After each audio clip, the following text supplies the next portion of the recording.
Freedom is never more than one generation away from extinction. We didn't pass it on to our children in the bloodstream.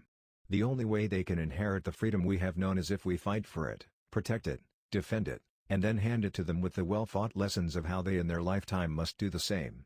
And if you and I don't do this, then you and I may well spend our sunset years telling our children and our children's children what it once was like in America when men were free. 1961. One of the traditional methods of imposing statism or socialism on a people has been by way of medicine. It's very easy to disguise a medical program as a humanitarian project. 1961. If we lose freedom here, there is no place to escape to. This is the last stand on earth. And this idea that government is beholden to the people, that it has no other source of power except a sovereign people, is still the newest and most unique idea in all the long history of man's relation to man. This is the issue of this election. Whether we believe in our capacity for self-government or whether we abandon the American Revolution and confess that a little intellectual elite in a far distant capital can plan our lives for us better than we can plan them ourselves. 1964. Government is like a baby, an alimentary canal with a big appetite at one end and no responsibility at the other. 1965. There are those in America today who have come to depend absolutely on government for their security. And when government fails, they seek to rectify that failure in the form of granting government more power.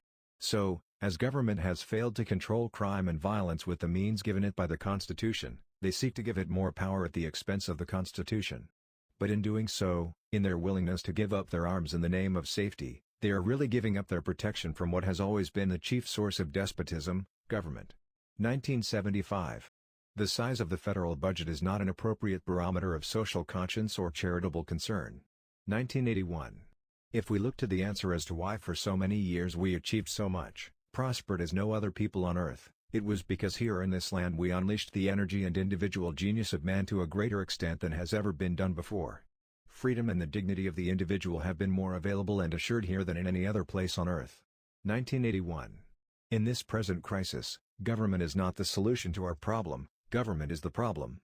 From time to time we've been tempted to believe that society has become too complex to be managed by self-rule, that government by an elite group is superior to government for, by, and of the people.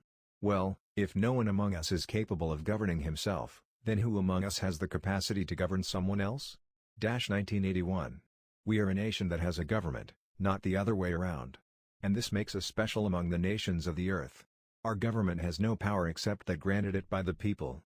It is time to check and reverse the growth of government which shows signs of having grown beyond the consent of the governed. 1981.